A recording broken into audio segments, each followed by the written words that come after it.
pessoal, eu sou Dani Jacobsen, sejam muito bem-vindos a mais um episódio do Mãe Sem Culpa. Hoje no programa vamos falar de um assunto que faz parte da rotina de muitas famílias, o uso de telas. Será que existe um jeito saudável, equilibrado e sem danos ao desenvolvimento e à saúde mental das nossas crianças? Como encontrar esse meio termo sem culpa? A minha convidada de hoje é psicóloga e ela vai nos ajudar a entender o que de fato realmente importa quando o assunto são telas. Seja muito bem-vinda, Sofia Sebem. Oi, Dani. Oi. Boa tarde, muito obrigada por me ter aqui para falar sobre esse tema que é tão especial e tão urgente, né, nesse momento que a gente vive, nessa era super conectada que as crianças estão vivendo e que os pais estão tentando dar conta, né, de tantas coisas e uso de telas, inclusive. Então, exatamente, né? A gente está aqui para a gente conversar sobre essa era, né, tecnológica, que não tem como fugir muito disso, né? E a gente vai conversar aqui como que a gente pode equilibrar, né, brincadeiras reais com esse mundo virtual. Né? Então, primeiramente, eu gostaria que tu se apresentasse, falasse um pouquinho da tua especialidade, do teu trabalho. Tá bem, eu sou psicóloga clínica. Então, eu trabalho em consultório, né, em tratamentos psicológicos, né, tanto para crianças quanto adolescentes e adultos, e especificamente, né, crianças que têm problemas em relação a esse uso de telas, né, ajudando tanto as crianças quanto as famílias, né.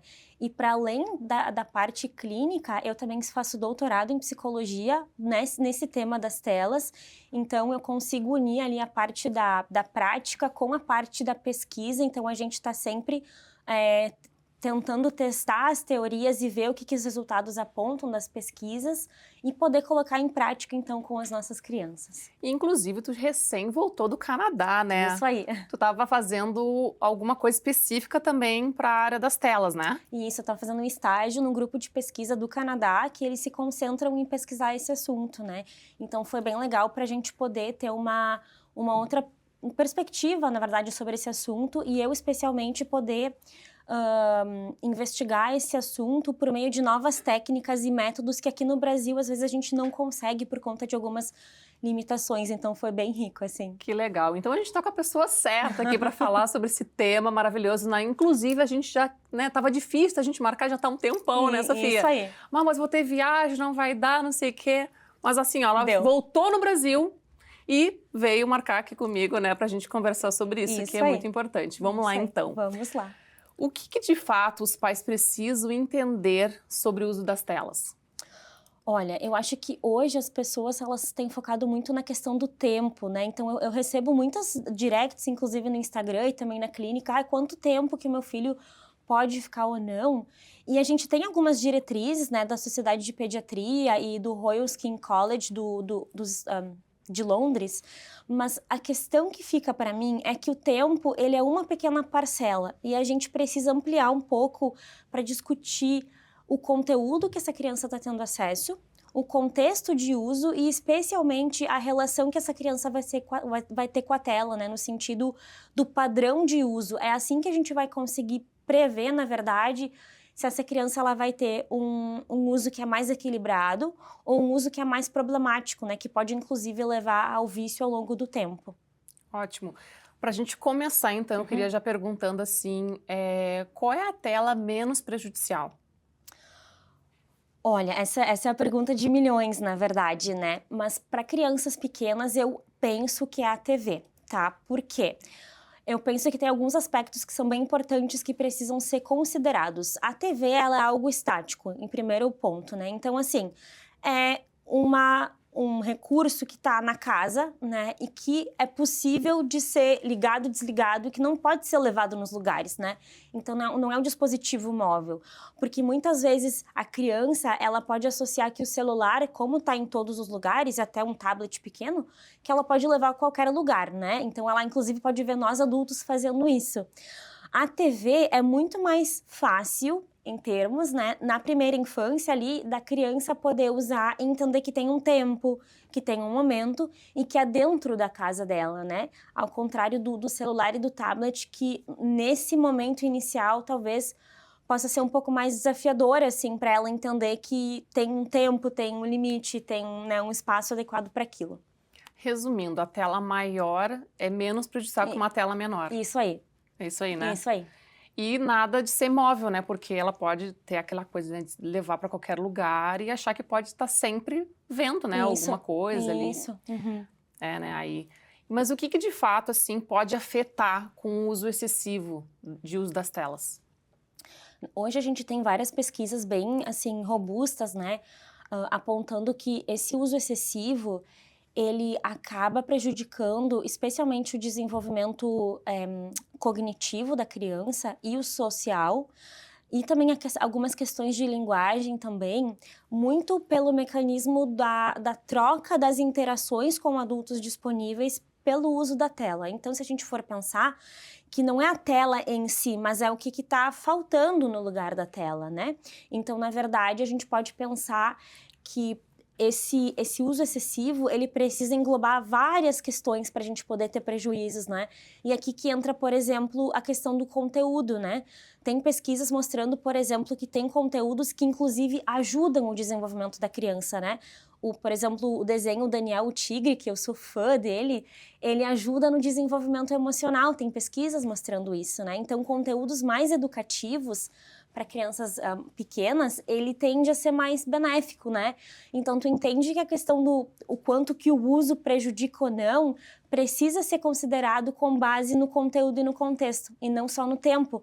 Porque o meu filho, por exemplo, pode estar vendo um conteúdo super educativo, e aquilo fazer bem para ele, ao contrário dele só ver conteúdos, né, no YouTube, que daqui um pouco não são são mais de lazer, é um uso mais passivo, ou ele ter muito acesso a esses tipos de conteúdo, não que não possa ter, né, mas ter muito acesso a esse tipo de conteúdo e não ter acesso a conteúdos educativos.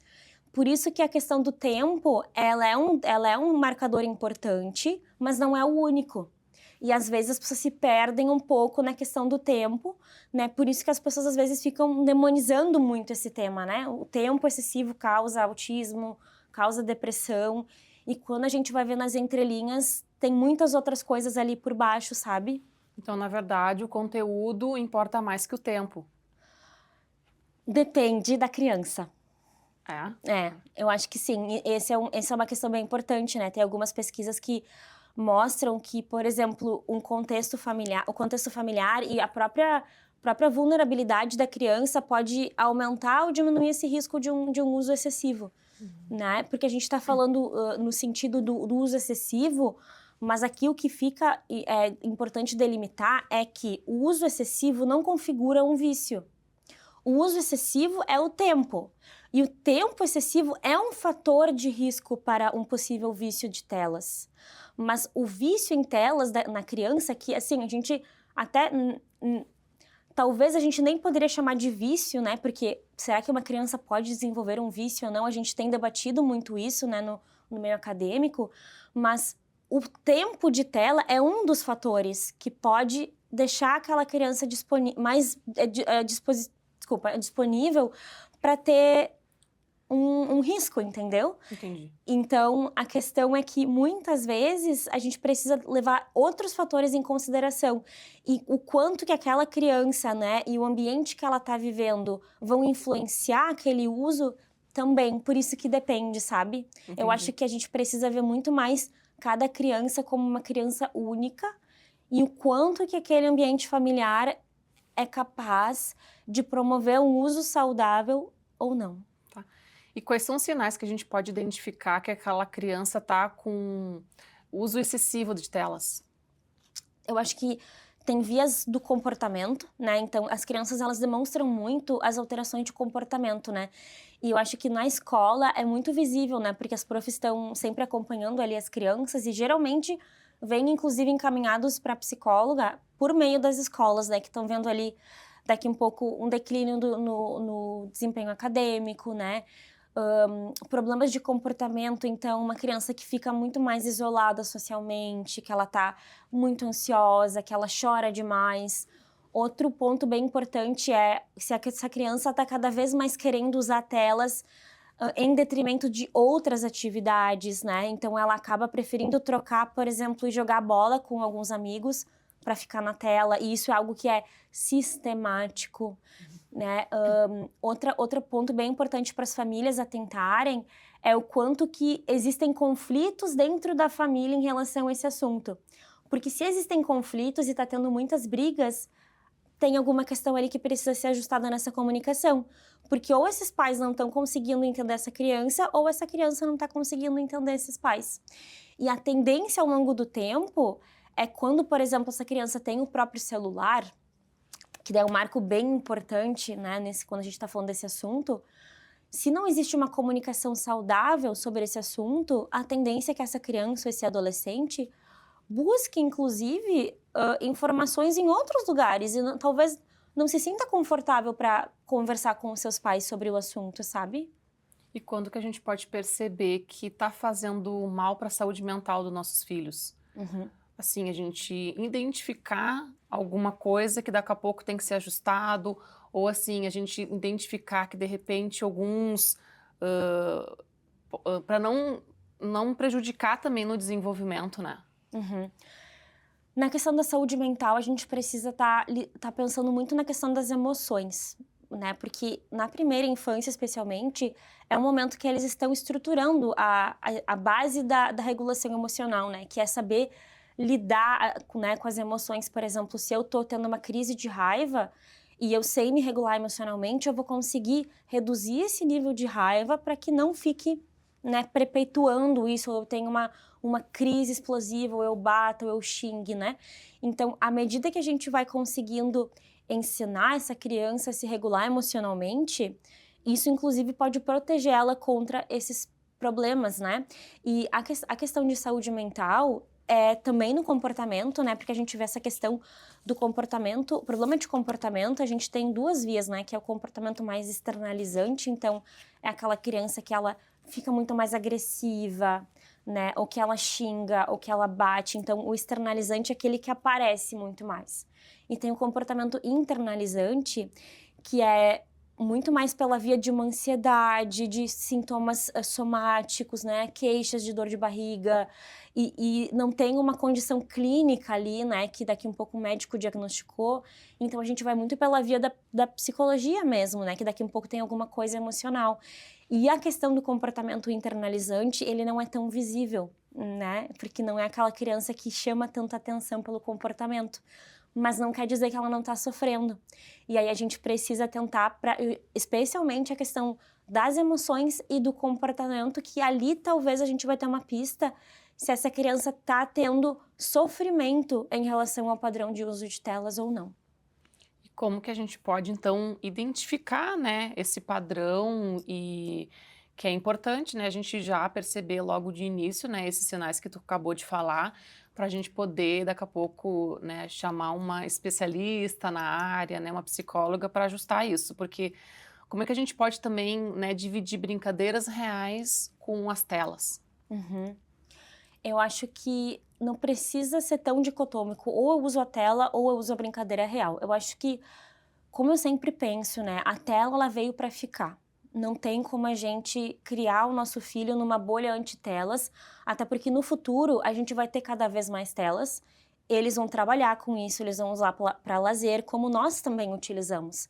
Então, se a gente consegue ensinar desde cedo a ter um uso equilibrado, a gente está mostrando que é possível sim da gente poder ter consciência e ter um senso crítico até sobre o quanto que esse uso pode estar sendo excessivo ou não.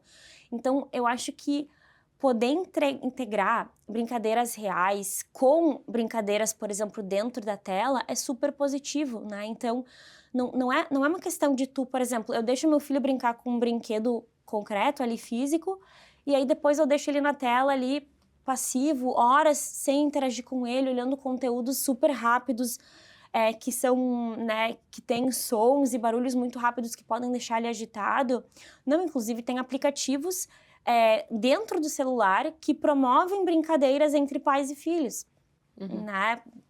Que eu conheço, inclusive posso indicar se vocês quiserem, porque a gente precisa pensar que a gente tem que usar a tela ao nosso favor, né? E às vezes os pais, eles se veem muito no conflito, assim, né? Tá, a criança já brincou, ela tá, sabe, já entediada, ou tipo, eu já tentei de tudo, será que realmente eu dar um pouco de tela vai fazer mal?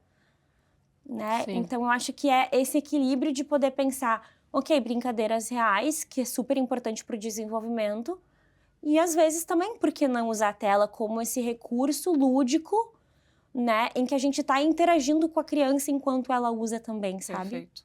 E existe um tempo limite, assim, por dia? Olha, atualmente as diretrizes das sociedades de pediatria, né, e de organizações de saúde do mundo, eles têm um padrão em relação à idade da criança, né? Só que as pesquisas hoje, elas são bem inconsistentes em relação a provar que esse tempo, ele é, assim, um padrão ouro, tá? Então, se eu tivesse que colocar, assim, um tempo saudável, tá?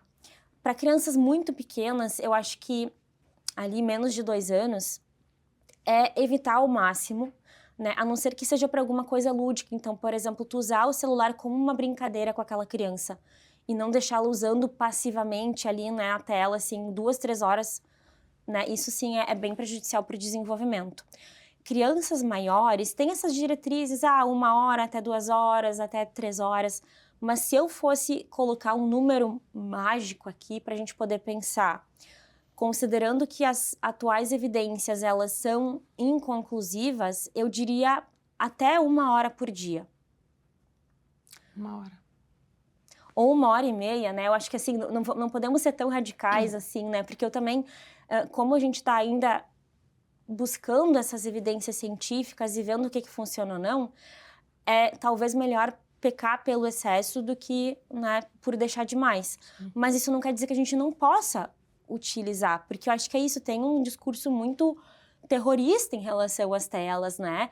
E os pais se sentem muito culpados, tipo assim, nossa, qualquer tempo que eu deixar meu filho, automaticamente ele vai ter problemas. Então, quando a gente pensa nesse tempo, é importante da gente pensar muito nas diretrizes, né, que a gente tem hoje das organizações de saúde, mas as pesquisas atuais, elas são ainda inconclusivas em relação ao padrão ouro disso, então até que ponto é confiável.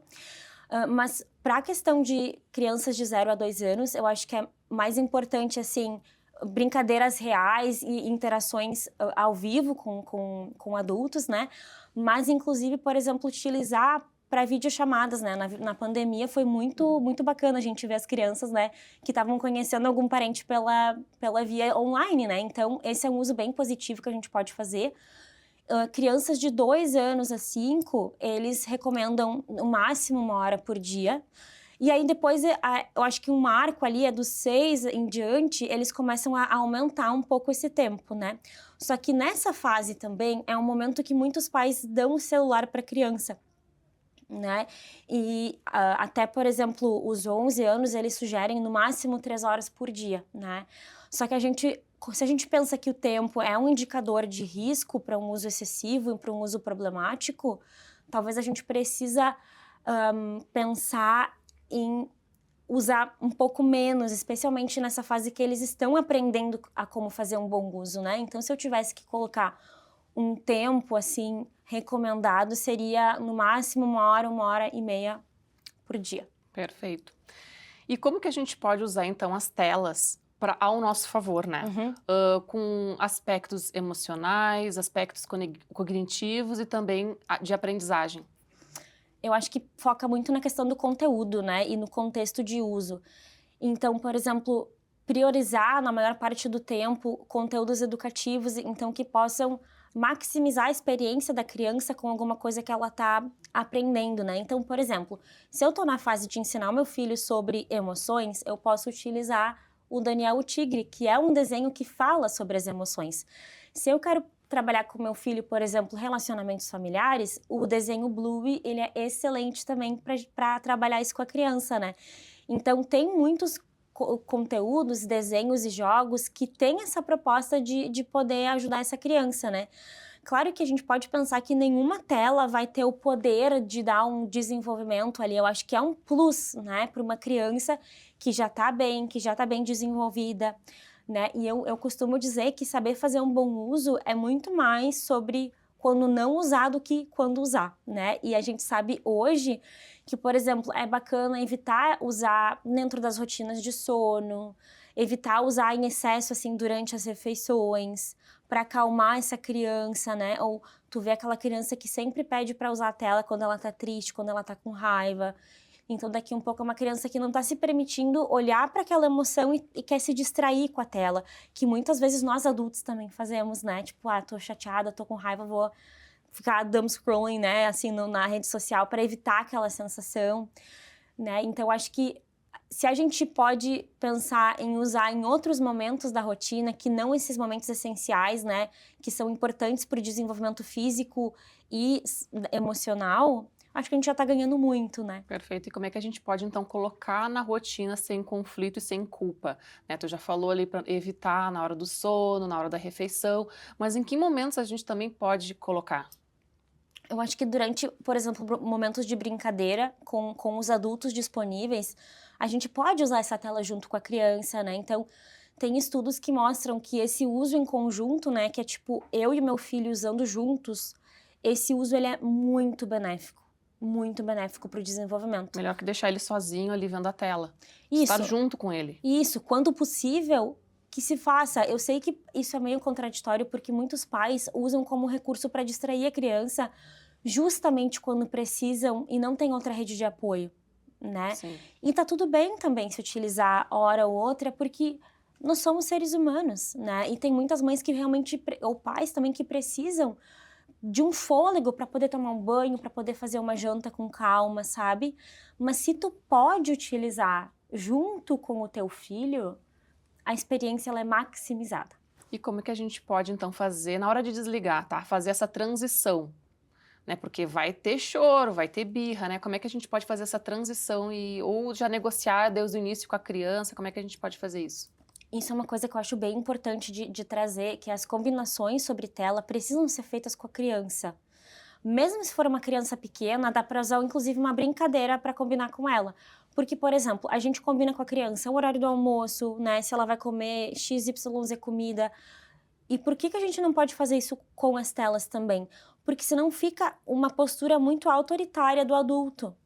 E a gente precisa ter a combinação junto com a criança, inclusive com crianças maiores ali de 6, 10 anos que já entendem mais, têm mais consciência. Quando eles sentem que eles fazem parte do combinado, é muito mais fácil de eles conseguirem compactuar com aquilo. Mas eu acho que não adianta a gente só chegar e tirar da criança. A gente precisa fazer gradual. E todos os dias ter uma rotina. Se a gente tem rotina para dormir, para se alimentar, por que não ter uma rotina sobre o uso saudável de telas? E quando a gente vai tirar, eu acho que esse é um ponto bem crucial, porque depende também do momento de desenvolvimento que a criança tá. Uma criança menor, a tendência dela é que ela chore, mas porque ela, se eu tirasse dela qualquer coisa, talvez ela ia chorar, né? Então, a questão talvez não é tanto a tela, mas é em que momento que essa criança tá. Quando é uma criança maior, eu acho que fazer essa retirada aos poucos. Então, por exemplo, avisar, olha, falta meia hora, falta 15 minutos. Lembra do nosso combinado inicial? Ó, quando bater 0, eu vou ter que tirar. Lembra que a gente combinou? E se por acaso chegou no momento e a criança teve uma desregulação, teve ali uma birra, tira, mas acolhe aquela criança, né? Então não cede, porque daí tu tá mostrando que, tipo, toda hora que ela chorar, ela vai conseguir o que ela quer. Tira, porque é o que tu falou que tu ia fazer, então mantém, mas acolhe o choro dela, né? Então tu pode dizer, eu entendo que tu queria ficar vendo, eu também fico triste quando eu não consigo fazer uma coisa que eu quero, mas lembra que a gente tinha combinado? Então amanhã a gente pode ver de novo, entende? Ao invés de só lá e tirar e deixar a criança ali chorando. Perfeito.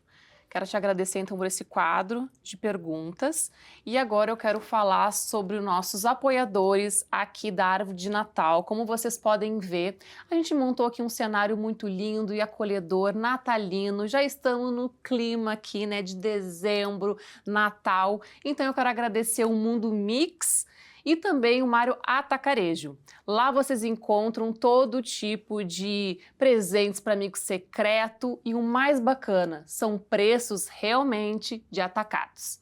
Então, Feliz Natal para vocês e eu tenho certeza que o Natal vai ser muito especial indo lá conhecer a loja deles. A gente continuando aqui, então, vamos entrar no quadro de mitos e verdades. Tá, Sofia? Eu vou te fazer uma afirmação e tu vai me dizer se é mito ou verdade. Tá bom? Vamos lá? Vamos lá. Telas sempre fazem mal ao desenvolvimento infantil. Mito. Se o conteúdo é educativo, a criança pode usar sem limites. Mito. Criança faz birra ao desligar porque já está viciada em telas. Mito. Assistir junto com adulto torna o uso mais saudável. Verdade. Telas antes de dormir não atrapalham o sono. Mito. Videogame prejudica a atenção e o comportamento. Mito. Qual é a dica de ouro assim, que tu daria para esses pais, para essas famílias? Uma dica de ouro que eu posso dar para as famílias é pensar que as telas, elas fazem parte dessa geração, elas não vão parar de fazer e a gente precisa integrar de uma forma saudável e mostrar também esse uso saudável enquanto adultos, né? E eu sei que as rotinas das famílias são muito puxadas, muito corridas, né? Então também pegar leve, né? Os pais consigo mesmos, né? São tantas cobranças e talvez introduzir a tela de uma forma saudável, né? Um uso em conjunto quando possível, um conteúdo mais educativo é essencial para a gente conseguir auxiliar as crianças a fazer um bom uso desde cedo. Sofia, quero agradecer a tua presença aqui no programa Mãe Sem Culpa. Foi assim, ó, que programa maravilhoso. Eu tenho certeza, assim, ó, que tu deu uma iluminada nessas famílias que estavam precisando escutar isso, entendeu? Porque é muito julgado, né? As telas, só bomba, né, em cima das telas, mas também pode ser algo... A gente tem que usar elas ao nosso favor, né? Então pode ser algo positivo, né? Isso tu nos ensinou hoje, então fico muito grata pela tua presença aqui, muito honrada pela tua vinda, muito obrigada. Obrigada eu pela oportunidade, espero que tenha sido útil para as famílias que estão escutando o programa. Então tá, e eu tenho aqui um presentinho da emissora e do Mãe Sem Culpa para ti. Ai, obrigada. E agora, então, eu vou finalizar o programa com uma mensagem muito linda e acolhedora para você aí de casa. O uso de telas, como todas as ferramentas, pode ser benéfico quando é utilizado com equilíbrio. O importante é termos consciência de como e quando elas entram em nossas vidas, tanto para nós quanto para os nossos filhos. A tecnologia pode ser uma aliada do aprendizado, da comunicação e do entretenimento, mas deve ser utilizada com limites e com a presença atenta de quem está ao nosso redor. O tempo com os nossos filhos, os momentos de brincadeiras e as conversas ao vivo são insubstituíveis. No entanto, também é importante que nós, como pais, como mães e responsáveis, saibamos utilizar as telas de forma consciente para o nosso bem-estar e para dar o exemplo aos nossos filhos. O equilíbrio é a palavra-chave, que a tecnologia seja uma ferramenta positiva e não um obstáculo, para a relação de afeto e convivência seguir saudável. Um beijo e até o próximo Mãe Sem Culpa.